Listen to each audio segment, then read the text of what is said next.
What do you think's wrong with evangelicalism?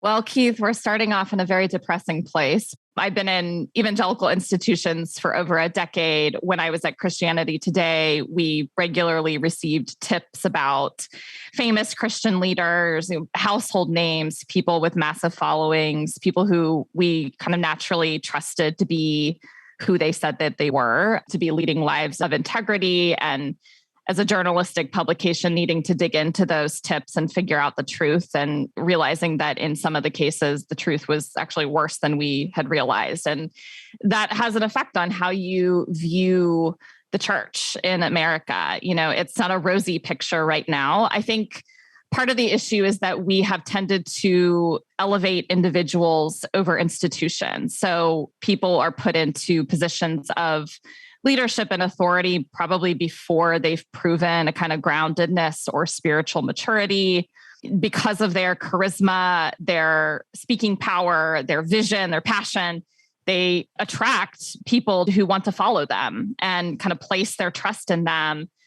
But there aren't always attendant measures of accountability. People who can really say the hard thing to the charismatic leader. Oftentimes people are afraid to stand up to the charismatic leader because they want to benefit from being in the person's inner circle. They derive some kind of attendant power from their proximity, or, the leader is a bully and they don't want to be on the receiving end of that.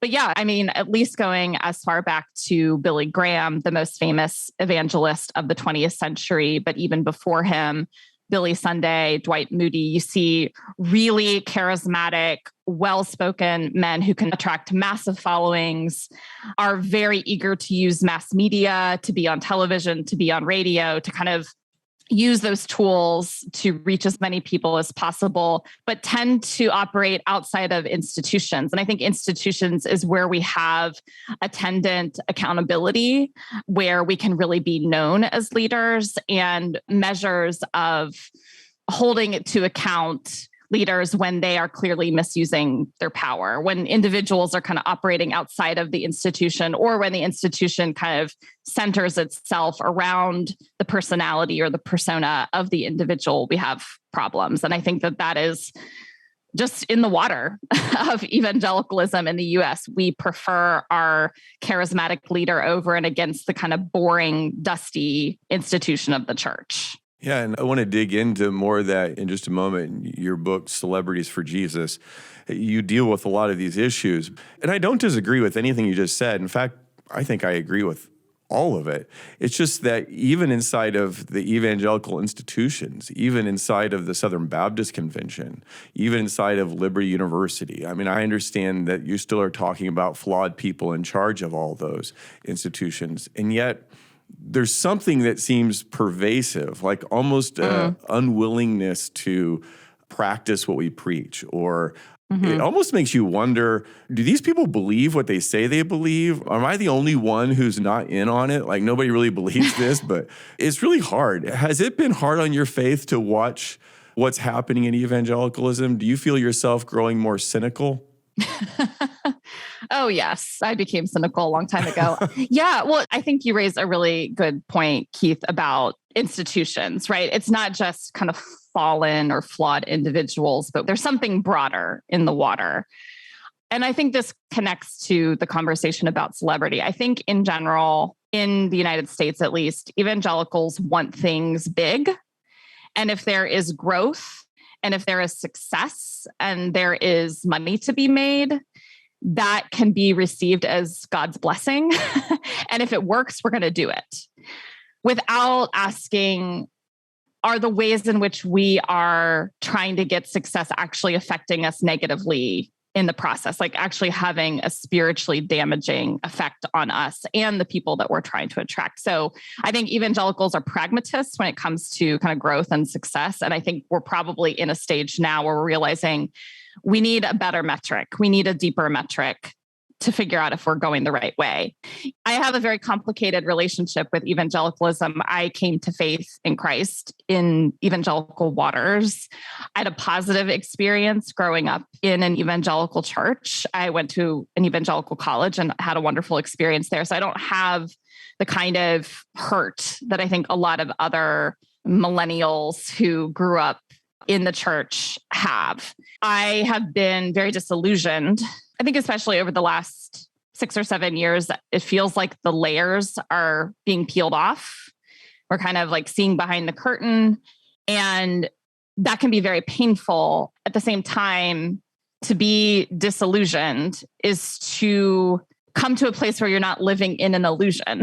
I don't think anybody wants to live in an illusion. And so in some ways, and I feel like I have to say this as a journalist, like I want to live in the truth. You know, I want to see reality for what it is as much as we can. And I'm glad that there is this reckoning, because I think at the end of it, whatever that is, and we're still definitely in the middle of it, but I think at the end of it, we will come to a more sober, clear-eyed, and healthier way of living out the faith in our time.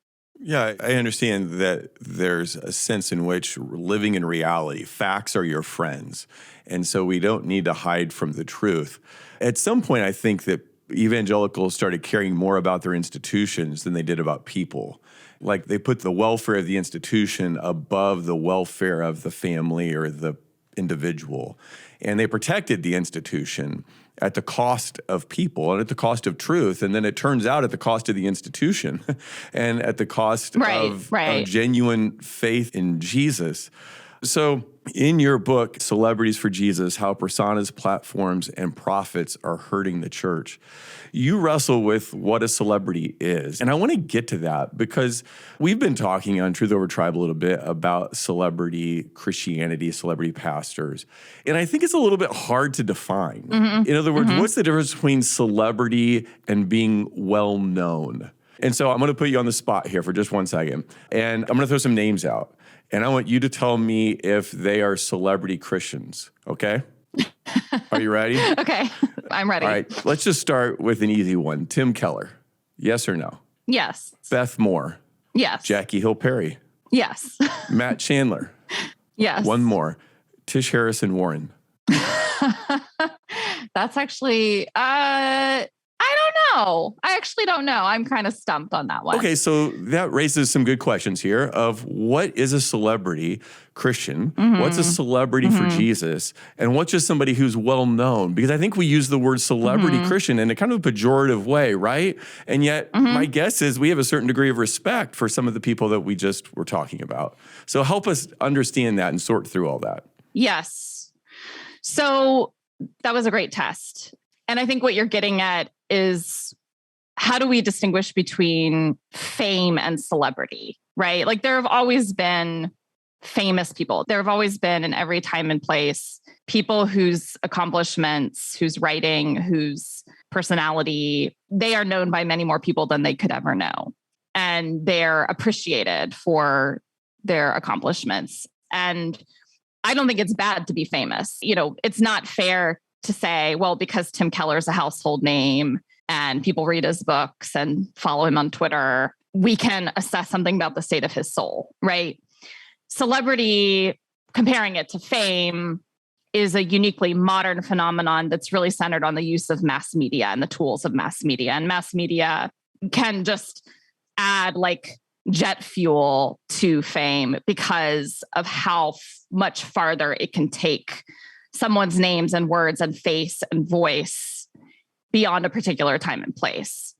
I would say celebrity Christians are pro mass media. Like they are happy to use the tools of mass media to amplify their message. Another division at Baker Publishing Group just signed Matt Chandler for like a multi-book contract. You know, I wasn't in on the deal and I don't know that much about it. I just saw the news about it a couple weeks ago.